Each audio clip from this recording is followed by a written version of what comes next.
Multiply 32,000 by 0.065 using long multiplication.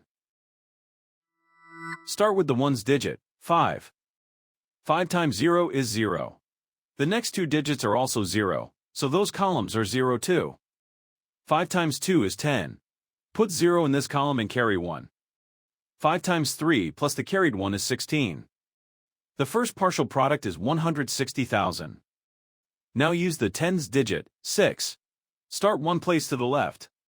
6 times 0 is 0. The next two digits are also 0, so those columns are 0 too. 6 times 2 is 12. Put 2 in this column and carry 1. 6 times 3 plus the carried 1 is 19. The second partial product is 1,920,000. Now add the partial products, working from right to left. The ones, tens, hundreds, and thousands columns each add to 0. Move right to left, one column at a time.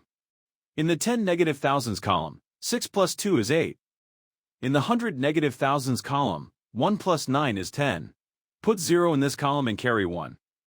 In the millions column, 1 plus the carried 1 is 2. The whole negative number product is 2,080,000. Count the highlighted digits after each decimal point. The factors have 3 decimal places altogether, so the product needs 3 decimal places. Place the decimal point 3 places from the right. 2,080,000 becomes 2,080.0000. That is simply 2080. So 32,000 times 0.065 is 2080.